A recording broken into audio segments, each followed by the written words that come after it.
সুপ্রিয় দর্শক শ্রোতা, আসসালামু আলাইকুম।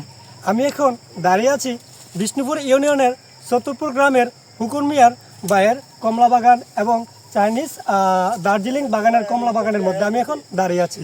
আসুন দর্শক, আপনারা এখন হুকুন ভাইয়ের মুখ থেকে জেনে নেন তিনি সেই বাগানের উদ্যোগটা কিভাবে নিয়েছেন এবং কী পরিমাণ লাভবান হয়েছেন, সেই গাছের মধ্যে কি কি জিনিস দিয়েছেন সেই জিনিসগুলো আমরা ওনার কাছ থেকে জেনে নিব। আরও জানবো এ পর্যন্ত উনি কত টাকা এখানে বিনিয়োগ করেছেন এবং কী পরিমাণ ইনকাম করেছেন সেই জিনিসটি আমরা এখন ওনার মুখ থেকে জেনে নিব। তাহলে প্রিয় দর্শক শ্রোতা, আপনারা এ পর্যন্ত আমাদের সাথেই থাকুন। আপনারা দেখতে পাচ্ছেন ইতিমধ্যে এই কমলা বাগানের মধ্যে কিন্তু হাজার হাজার কমলা কিন্তু ঝুলে আছে। এমনিতেও ফলের রাজধানীও বলে আমরা জানি। ফলের রাজধানী হিসেবে এই বিজয়নগরকে সারা বাংলাদেশে কিন্তু এটা পরিচিত লাভ করেছে। এখন আমরা জেনে নিব খুকন ভাইয়ের কাছ থেকে ওনার এই অভাবনীয় সফলতার গল্প। তাহলে আসুন আপনারা আমাদের সাথেই থাকুন। আসসালামু আলাইকুম। জি ভাই, ভালো আছেন? আলহামদুলিল্লাহ ভালো আছি। জি ভাই, আপনার পরিচয়টা একটু দিয়ে নেন। আমার নাম মোহাম্মদ খুকন মিয়া, জেলা ব্রাহ্মণবাড়িয়া, থানা বিজয়নগর, ইউনিয়ন বিষ্ণুপুর, গ্রাম চতুরপুর পূর্বপাড়া। আর এই বাগানটা অবস্থিত চতুরপুর পূর্বপাড়াতে। আর আপনারা যারা আসতে চান সরাসরি বাগানে আসতে হবে, কারণ ফরমালিন মুক্ত ফল হইতে হলে আপনাদের বাগানে আসতে হবে। আচ্ছা, আপনার এই এখানের মধ্যে কি পরিমাণ জায়গা রয়েছে, কতটুকু জায়গা রয়েছে? আমার এখানে জায়গা আছে আপনার 2 কানির মতো। 2 কানি জায়গার মধ্যে আপনি কতটা গাছ রোপণ করেছেন? চায়না কমলা আছে 100 গাছের মতন, আর দার্জিলিং আছে 50টা মতো। মানে চায়না আছে 100টার মতো আর দার্জিলিং রয়েছে 50টির মতো নাকি? তাহলে ইন টোটাল এ পর্যন্ত এই গাছের বয়স কত বছর হয়েছে? এটা আপনার কততম ফল? এটা হচ্ছে 2তম ফল, মানে দ্বিতীয়তম ফল না?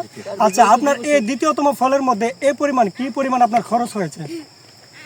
তো দ্বিতীয়তম পর্যন্ত আমার 2,50,000 টাকা মতো খরচ হয়েছে। আপনি কি পরিমাণ প্রফিট করেছেন? তো প্রফিট এক বছর তো এক সিজন তো বিক্রি করছি। এক সিজনে বিক্রি করছেন। এই যে দ্বিতীয় ফলন যে এখন যে বিক্রি করতেছেন, এই পরিমাণ কেমন প্রফিট হয়েছে বা কিরকম বিক্রি হয়েছে আপনি আমাদেরকে একটু বলবেন?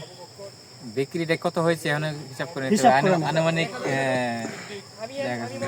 4 লক্ষ টাকা বিক্রি হবে। মানে আনুমানিক উনি এখনো এটা ভালো করে ক্লিয়ার করে বলতে পারে নাই, বা এটা পরিশেষে ওনারা হিসাব করবেন। এখন আনুমানিক বলা যায় 3 থেকে 4 লক্ষ টাকার মতো অলরেডি বিক্রি হয়ে গিয়েছে। এর মধ্যে কিন্তু আরও কিন্তু হাজার হাজার কমলা কিন্তু অলরেডি বাগানের মধ্যে রয়ে গিয়েছে, আপনারা দেখতে পাচ্ছেন। তো সুপ্রিয় দর্শক শ্রোতা, এই 2 কানি জমিতে উনি প্রায় 100টি চাইনিজ এবং কি 50টি দার্জিলিং কমলা রোপণ করেছেন।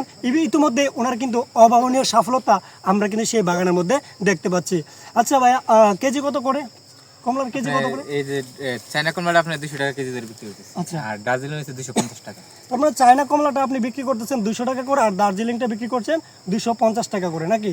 তাহলে এই জায়গাটা হচ্ছে আপনি বিজয়নগর উপজেলার বিষ্ণুপুর ইউনিয়নের চতুরপুর গ্রামের পূর্বপাড়ার খুকন ভাইয়ের কমলার বাগান। তো সুপ্রিয় দর্শক শ্রোতা, আশা করি এই ভিডিওটা আপনাদের কাছে অবশ্যই ভালো লাগবে। আর ভিডিওটা যদি ভালো লাগে অবশ্যই চ্যানেলটাকে সাবস্ক্রাইব করতে ভুলবেন না, পাশাপাশি বেল আইকনটি ক্লিক করে অন করে বাজিয়ে দিবেন। ধন্যবাদ। আসসালামু আলাইকুম।